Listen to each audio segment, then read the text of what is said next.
Good morning po. Samahan niyo po magluto ng stone noodles or pancit bato. Yan po ang halo natin, bok choy. Rekado natin, sibuyas, bawang, paminta.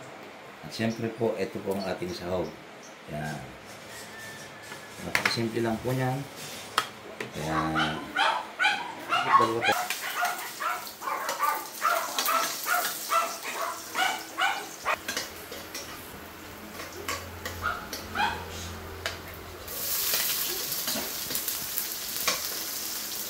Lagyan natin black pepper.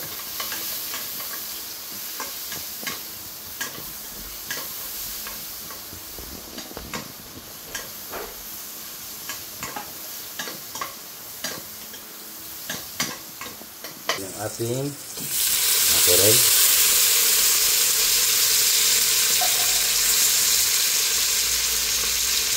Ito po yung ating meat cube. Hindi po nawawala yan kahit sabihin pong mackerel ang ating sahog sa ating niluluto ngayon na pancit bato.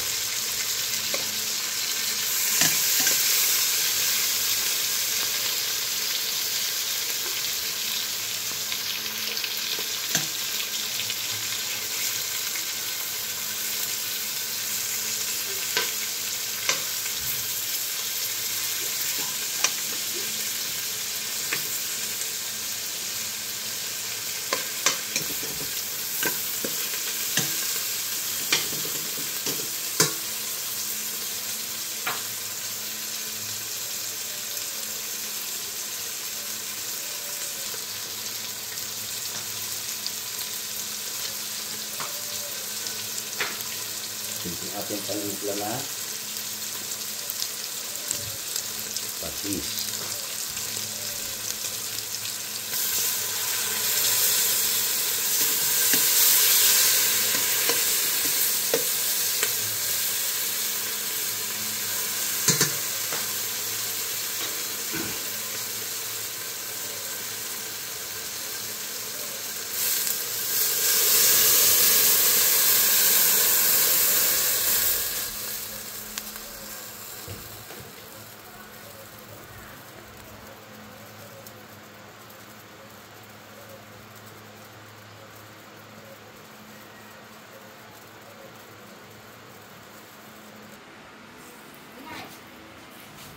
Siguro ito, napansin nyo kanina, no? Yung mackerel natin, wala yung sabaw niya, no? Ito po, isasahog din po natin yan kasi yan po ay ang palasa rin.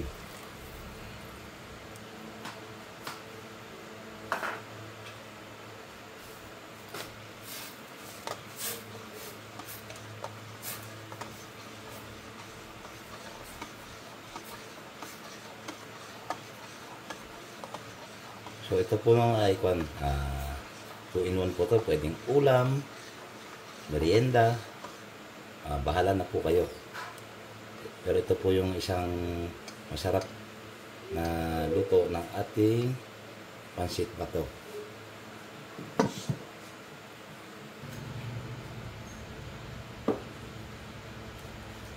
Aduli po tayo ng konting salt.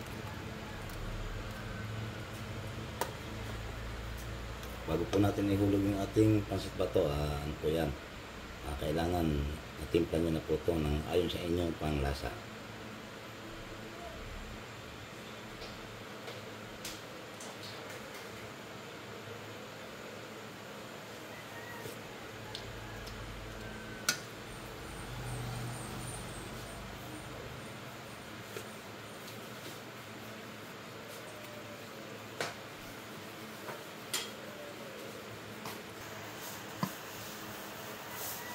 Ayan po, dahil kulong-kulo na po yung natin, yung ating sabaw. Lalagyan na po natin yung ating noodles. Ito po yung ating pancit bato.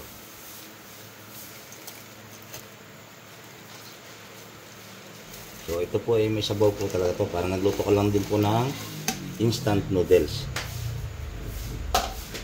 Eban lang, ikaw na po ang gumawa ng panimpla niya. Pero siya po ay may sabaw po talaga. Hindi po siya katulad ng pancit canton, yung ating pong menu ngayon.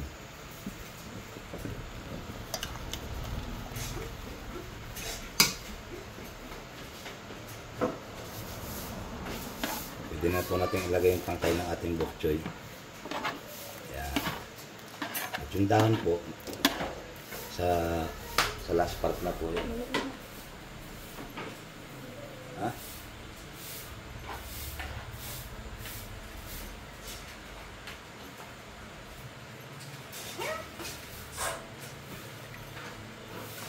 So, medyo bigyan natin konting halo para ano po siya. Mag-balance po yung luto ng ating noodles. Ayan.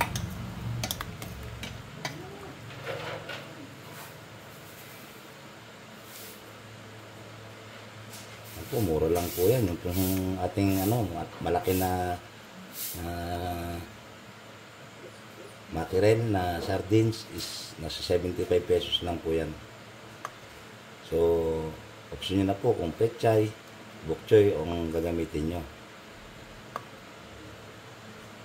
Nagkataon lang po na kahapon nakabili po ako ng bok choy sa palengke, kaya yun ang ginamit ko. Pero pag wala naman pong bok choy, pechay, very good na yan.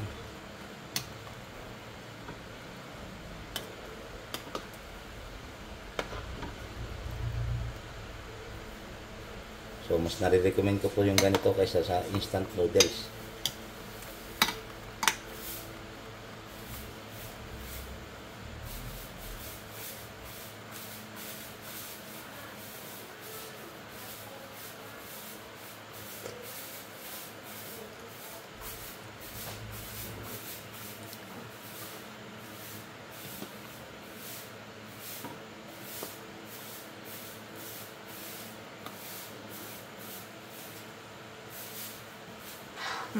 Ang gamit po pala natin dito is ito po yung yung non-solar dry kasi summer naman ngayon.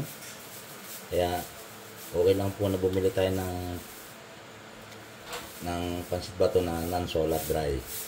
Kasi pwede mo natin ng labis, pwede natin ibilad sa tindi ng sikat ng araw ngayon.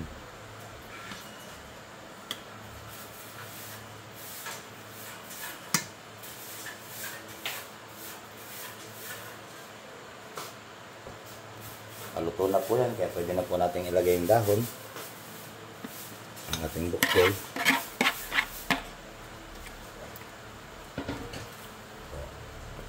At yun lang po. So, ganyan po, huwag na po natin tatakpan yan para mananatili yung freshness ng ating gulay, kulay brown. Kulay brown po yan pag tinakpan nyo siya. So, kaya ganyan na po tayo po ng gulay. So, yun lang po ang ating pansit bato. Pwede siyang merienda, pwedeng ulam. Ay na pong bahala dyan. Have a nice day sa ating lahat. Maraming salamat po.